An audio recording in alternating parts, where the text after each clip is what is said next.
আজকে ইউইউ প্রতিনিধি মানে ইউরোপীয় ইউনিয়নের প্রতিনিধি, এরা জামাত ইসলামের সাথে একটা বৈঠক হয়েছে।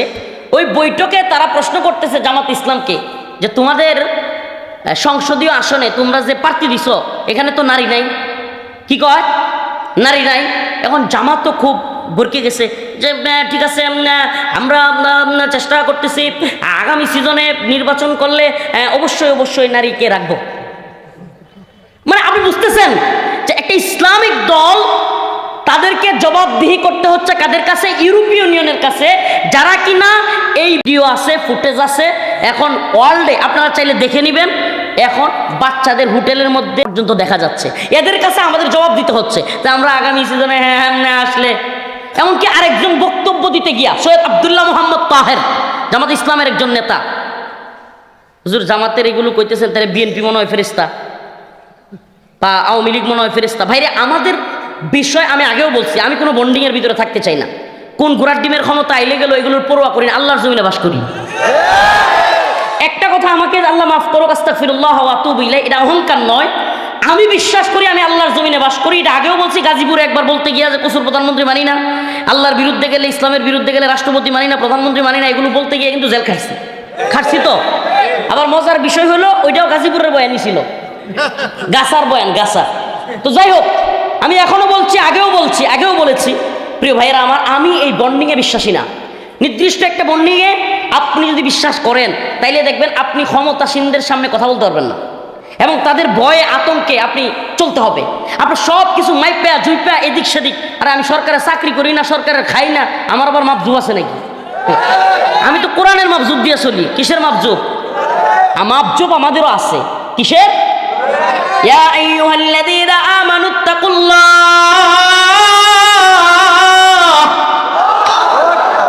ওয়া কুলু কাওলান সাদীদা। আমাদের আল্লাহ মাফ করুক, আস্তাগফিরুল্লাহ, আমরা গুনাহগার, তবুও আমাদের মধ্যে, মুমিনদের মধ্যে আল্লাহর ভয়টা অন্তত আছে। আল্লাহর ভয় যাদের মধ্যে আছে এরা তো এমনি চুরি করবে না, ছিনতাই করবে না, রাহাজানি করবে না, দুর্নীতি করবে না, সাদাবাজি করবে না, টেন্ডারবাজি করবে না, ঘুষ খাবে না, সুদ খাবে না। কারণ কি? দুনিয়ার আদালতে বিচার হইব এই জন্য, নাকি আল্লাহর ভয়ে? সুবহানাল্লাহ। কিসের ভয়ে? আল্লাহর ভয় যাদের আছে এদের কি অন্য ভয়ের কোনো দরকার আছে? সুবহানাল্লাহ। অন্য ভয় তো এগুলো আমরা জানি, রাষ্ট্রীয় আইন, পকেটে কিছু মেরে দিলে সব শেষ। পৃথিবীতে সবচাইতে বড় দুর্নীতিবাজ, সবচাইতে বড় ক্ষমতাসীন, পৃথিবীতে সবচাইতে বড় ভণ্ড, সবচাইতে বড় নেতা, এটা কিয়ামতের আলামত, এটা কিয়ামতের আলামত, প্রিয় ভাইরা আমার। এই জন্য নির্দিষ্ট কোনো দল বিষয় না, এখানে আমাদের দল কোনো বিষয় না। কিন্তু আমার প্রশ্ন হচ্ছে যে এই দেশের একজন ইসলামপন্থী দলের লোক, ওনাকেও বলতে হচ্ছে যে ওনাকে সৈয়দ আব্দুল্লাহ মোহাম্মদ তাহের সাহেবকে প্রশ্ন করছিল, ওনার নিজের বক্তব্য, দেখেন আমার কোনো বক্তব্য না। উনি বলতেছে যে আমাকে প্রশ্ন করছিল তোমাদের সাথে তো মৌলবাদীরা আছে, সোর মনে তোমরা কেন রাখছো মৌলবাদীদেরকে? সে ওখানে গিয়াও জি স্যার, হ্যাঁ আমরা তো স্যার ওদেরকে ভালো করার চেষ্টা করতেছি। কারে জবাব দেয়? মানে আল্লাহরে প্রভু না মাইনা আমরা পশ্চিমকে প্রভু মানতেছি।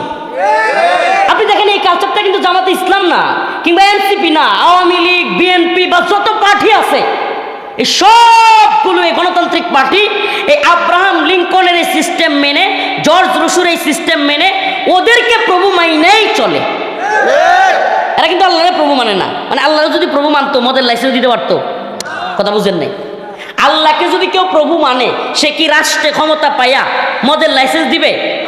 কারণ আল্লাহর হুকুম কি? ইন্নামাল খামর ওয়াল মাইসির ওয়াল আনসাব রিজসুম মিন আমালিশ শাইতান, যে মদ জুয়া এগুলো হলো শয়তানের কাজ, এগুলো মুমিনের কাজ না, মুমিন এগুলো করতে পারে না, এগুলো তার জন্য হারাম। বেশ, আল্লাহ বলছে আহাল্লাল্লাহুল বায়' ওয়া হাররামার রিবা, ক্রয় বিক্রয় হালাল, সুদ কি? আর এখন সুদ হারাম না? সুদের অগ্রণী ব্যাংক, রূপালী ব্যাংক, সোনালী ব্যাংক, আরো যত ব্যাংক আছে সব বৈধ। আচ্ছা বলেন, যদি কেউ কয় আমি আল্লাহর গোলাম, আল্লাহরে প্রভু মানি, তাইলে সে কি রাষ্ট্রীয় ক্ষমতায় গিয়া সুদকে বৈধতা দিবে? তাইলে কি বোঝা যায় যে এরা আসলে আল্লাহর গোলামিটা করে না। এরা হলো বুড়ের আগে সব দলই, এই যে কয় না যে রনি ভাই তো একদিকে কয়ে গেল গা, ধর্ম ব্যবসা এখন সবাই করে, ধর্ম ব্যবসায়ী এদেশে সব। এই দেখবেন যে আওয়ামী লীগ কোন, বিএনপি কোন, জামাত কোন, যেই দলই কোন, নির্বাচনের আগে দেখবেন কেউ বলতেছে মদিনা সনদের কথা, মদিনার ইসলামের কথা। আরে মিয়া, মদিনার ইসলামে কি ব্যাপারটা আছে নাকি? তা আপনার দল যে বেপরদায় চলাফেরা করতেছে, মহিলারা বুট চাইতেছে, এটা কোন ধরনের ইসলাম? মহিলারা ওয়ার্ক করতেছে, বেহায়াপনায় ঘুরতেছে। শুনেন শুনেন শুনেন বলি তো, বাটপার এটা তো সব দিকে ইসলামের নামে এই জাতিকে ধোঁকা দেয়া। আমাকে আপনি বলেন, আল্লাহর বিধান ফরজ, পর্দার বিধান আল্লাহ ফরজ করছে না অন্য কেউ? ওয়াকরনা ফি বুয়ুতিকুন্না ওয়ালা তাবাররাজনা তাবাররুজাল জাহিলিয়াতিল উলা, এটা কি আমার কথা না আল্লাহর কথা? তা আল্লাহ পর্দার বিধান দিয়েছেন। আমাকে বলেন, শেখ হাসিনা পর্দা না করলে পর্দার বিধান উঠে যাবে? বেগম জিয়া মারা গেছেন, উনিও যদি পর্দা না কইরা থাকেন, করেন নাই, তাইলে পর্দার বিধান কি বাংলাদেশে রহিত হয়ে গেছে? ভাই, এই জন্য আমি বলি কি জানেন, আমাদেরকে এই বিষয়গুলো বুঝতে হবে যে এটা আল্লাহর বিধান কিনা, ব্যক্তিকেন্দ্রিক না, দল কেন্দ্রিক না। যদি আল্লাহর বিধান হয়, তাইলে আমি যদি আল্লাহর গোলামি দাবি করি যে আমি আল্লাহর গোলাম, আল্লাহর ইসলাম চাই, রাসূলের ইসলাম চাই, আমি অমুকের তমুকের ইসলাম চাই না, আল্লাহর কোরআনের কথা তো অন্তত মানতে হবে। তা আপনি পর্দার বিধান লঙ্ঘন করতেছেন, আপনি বলেন হুজুর ইসলামী দলের আমির সাহেব মহিলার বাঞ্জা দিয়ে ধরে লায়, তাই আমরা ধরলে সমস্যা কি? ওই বেড়াও তো কোনো আলেম না, উনিও কি না একজন ডাক্তার মানুষ। তো উনার দলিল দিয়া যদি আমনে মনে করেন উনি জড়ায় ধরছে আর আপনি সুমা মারেন আর কোন যে আমরা তো ইসলামিক দল না, এটা আরেক বাটপারি। তাইলে আপনাকে বলতে হবে যে আমি মুসলমান না। আপনি যদি দাবি করেন যে আমি মুসলমান, তাইলে আমনেরও এই বেপরদার কাজগুলো বাদ দিতে হবে। আর না পারলে হুদায় একজন আরেকজনের গুতাগুতি করেন না, রাজনৈতিক গুতাগুতি বাদ দিয়া কোন যে আমরা সব গণতন্ত্র ধর্মের লোক, আমরা গণতন্ত্র ধর্মে ইসলামের বাহিরে সব জায়েজ। আল্লাহ মাফ করুন, গায়ে লাগলে কিছু করার নাই, কিন্তু আমাদেরকে বলতে হচ্ছে। ভাই, প্রিয় ভাইরা আমার, বন্ধুগণ আমার, এই যে পৃথিবী, এই যে পৃথিবীর যে স্ট্রাকচার বা পৃথিবীর এই তথাকথিত যে সমস্ত প্রভাবশালী, এদের কথায় আমাদের দেশও নাচে লাফায়, এদের কথায় আমাদের দেশের দলের নেতারাও চুপ থাকে কিংবা কথা বলে। কোনো প্রধানমন্ত্রী হয়, আবার কোনোটা চলে যায়। এদের কথায় আমাদের পার্বত্য চট্টগ্রামের নীতিমালা তৈরি হয়, এদের কথায় আমাদের পররাষ্ট্র নীতি তৈরি হয়। এই জন্য আপনাদেরকে ওদের এই বিশ্ব বেহায়াদের পরিস্থিতি কিয়ামতের আগে আপনাদেরকে বুঝানো আমাদের দরকার আছে। এরা যাদের কথায় নাচে, এরা দেখবেন আমাদের দেশে বাংলাদেশে সুবহানাল্লাহ, মানে কিছু পশ্চিমের পালিত বালক আছে, ডলার বালক, আমি এদের নাম দিছি ডলার বালক। কি বালক? এরা বা পশ্চিম, এরা দেখবেন খালি বলবে ওয়েস্ট, উন্নত বিশ্বে বিচার আছে, উন্নত বিশ্বে বিচার ব্যবস্থা কত উন্নত বিশ্বে মন্ত্রীরাও পর্যন্ত বিচারের আওতাধীন থেকে খালি হইতে পারে না, উন্নত বিশ্বে দুর্নীতি নাই, উন্নত বিশ্বে অনিয়ম নাই, চিকিৎসা ব্যবস্থা কত সুন্দর। বলে কি বলে না? কারণ কি জানেন এরা এই কথাগুলো কেন বলে? কারণ ইসলামের সৌন্দর্য কিংবা কোরআনের শাসন, ইসলামের শাসন এরা দেখে নাই, এবং ওই সৌন্দর্যটা কি এটা এরা বুঝেও না। এই জন্য ওয়েস্টের ওই বাচ্চাদের মানুষের জীব এরা মানবাধিকারের লোক। আবারও বলছি প্রিয় ভাই, যারা মানুষের সুপ খায় এরা মানবাধিকারের লোক। এই জন্য বলি আপনাদেরকে, গাজীপুরের মুসলমান, কোনো মেয়েকে এই ধরনের টিকাগুলো দিবেন না। আমাদের কথা জানিয়া উদ্ভট লাগবে, হুজুরে কি কোন, এই সমস্ত টিকাগুলো দিবেন না। আমাদের মা বোনদেরকে এই সমস্ত টিকা দেয়া, আমাদের মা বোনেরা এখন নর্মাল ডেলিভারির অযোগ্য হয়ে গেছে। এখন যে কোনো মেয়েকে প্রেগনেন্সির শেষ দিকে ঠাস করে সিজার করতে হয়। কেন? কারণ এরা এই ইনজেকশনের মধ্য দিয়ে এই তথাকথিত উপকারের নামে আমাদের মা বোনদের ক্ষতি করছে। গরিবের কথা কিন্তু বাসি হইলে কি হয়, ফলে। অতএব আমাদের কথা তো ভালো লাগবে না। এই হুজুর আদার ব্যাপারী জাহাজের খবর লে হুজুর কি বুঝে না বুঝে, হ্যাঁ হেরাই বুঝে সব। তারা বলবে যে একটা সন্তান হলেই যথেষ্ট, দুইটার বেশি আর নয়। বলতো কি বলতো না? এই স্লোগান ভুলে গেছেন আপনারা? এই শয়তানের দলে এই স্লোগানগুলো দিয়ে গিয়েছে, একটা হলেই ভালো হয়, দুইটার বেশি আর নয়। প্রিয় ভাইরা আমার, বন্ধুগণ আমার, তো এই যে স্লোগানগুলো দিয়ে ইসলাম এবং মানবতা এবং এই যে ইসলামের সভ্য বিধান, কোরআনের সভ্য জীবন ব্যবস্থা, এগুলোকে ধ্বংস করবার এদের এক নীল নকশা চলছে। সর্বশেষ আমার আলোচনার সর্বশেষ অংশে আপনাদেরকে বলি, কিয়ামতের বিভীষিকাময় আলামতের আরেকটা আলামত বাংলাদেশে ঢুকছে। বিসিএস পরীক্ষার প্রশ্নপত্রে কিংবা বিসিএস এর একটা ইয়ার মধ্যে এই রিসেন্ট আজকে দেখতে পারলাম যে ওখানে 4টা অপশন দেওয়া, male, female, others, transgender. Others মানে কি? আদার্স মানে কি? মেল ফিমেল, পুরুষ মহিলা, এটা না বুঝলাম। ট্রান্সজেন্ডার, এটা যদি আপনি কোন হিজড়া, তাও না বুঝলাম। যদিও ট্রান্সজেন্ডার কিনা হিজড়া কিংবা তৃতীয় লিঙ্গ যেটাকে বলা হয়, এইটা আর ট্রান্সজেন্ডার কিন্তু এক না। কেমনে এক না? ট্রান্সজেন্ডার হলো নিজে নিজে সার্জারির মাধ্যমে নারী থেকে পুরুষ হয়েছে কিংবা পুরুষ থেকে নারী হয়েছে, তাদেরকে কি বলা হয়? এটা কি ইসলামে বৈধতা আছে? পুরুষ নিজের লিঙ্গ কাইটা নারী হবে, এটা বৈধতা আছে? এটা কারা করতেছে? এই যে তথাকথিত নোংরা বিশ্ব। আপনি কইবেন হুজুর, আসলে এই নর্দমায় না ঢুকলে আপনাকে আমি বুঝাইতে পারবো না, না আমি নিজে বুঝবো। এরা যে এত নর্দমার কীট, এদের মস্তিষ্ক এমন পৌঁছাইছে।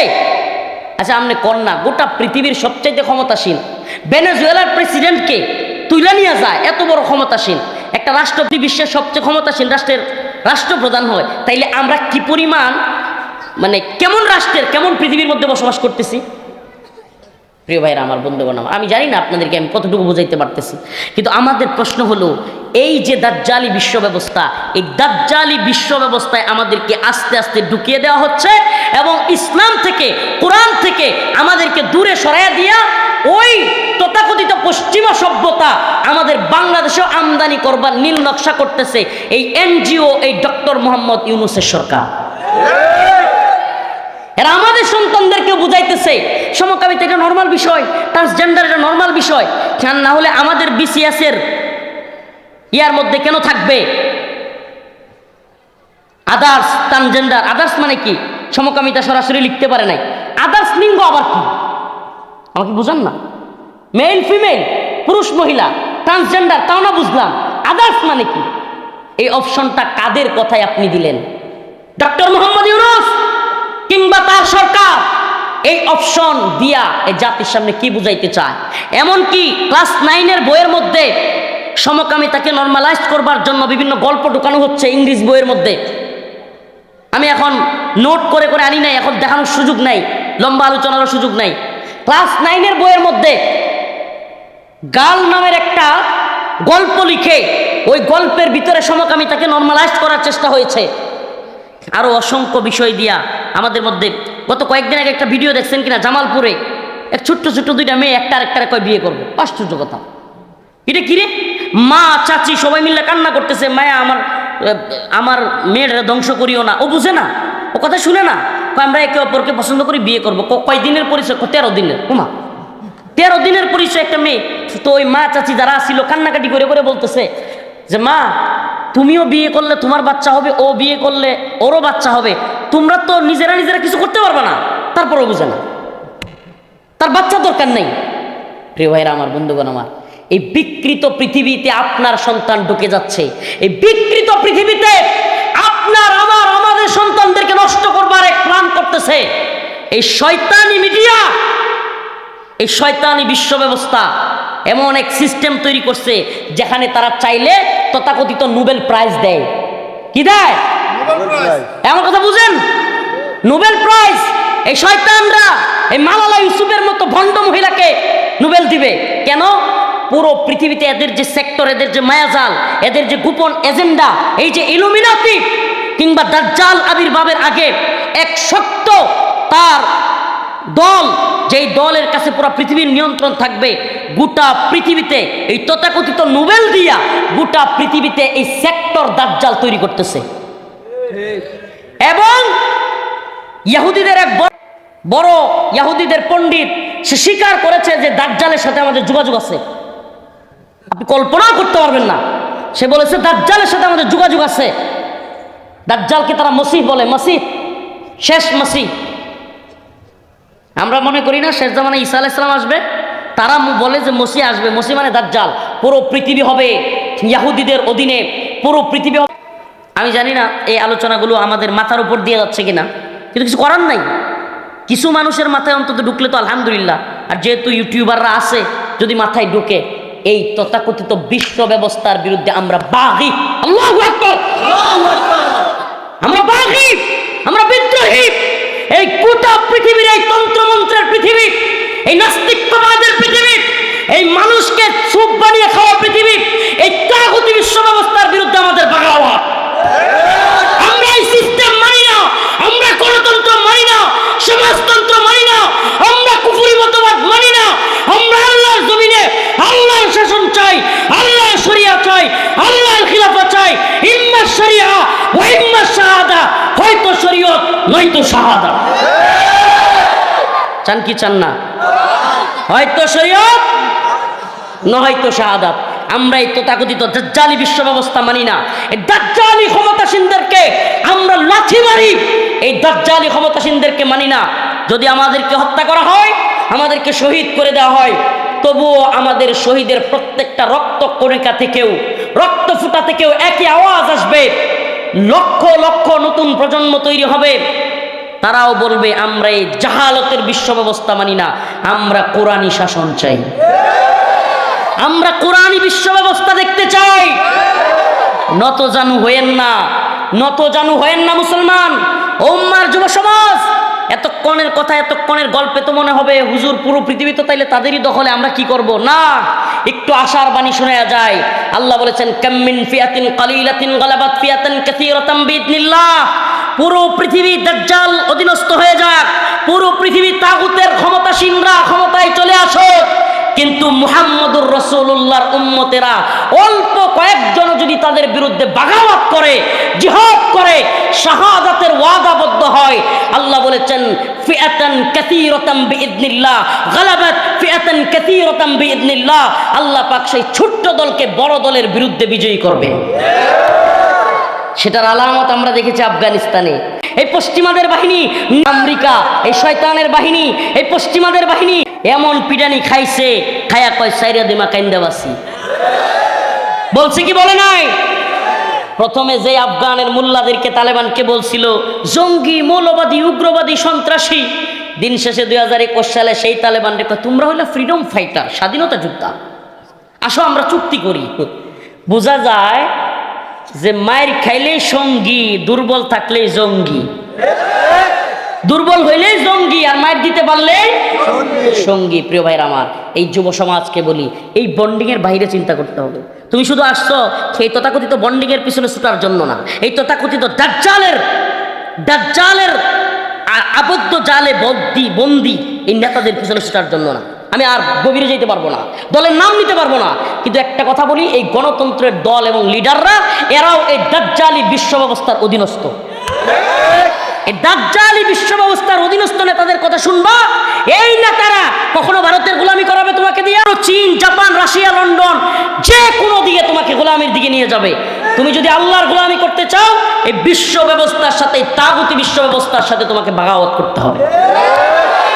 আমরা এক আল্লাহর গোলাম। কার গোলাম? আল্লাহ তাআলা আমাদের সবাইকে এক আল্লাহর গোলামি করবার তৌফিক দান করুন। ওয়া আখিরু দাওয়ানা আনিল হামদুলিল্লাহি রাব্বিল আলামিন। আসসালামু আলাইকুম ওয়া রাহমাতুল্লাহি ওয়া বারাকাতুহু। সবার কাছে খাস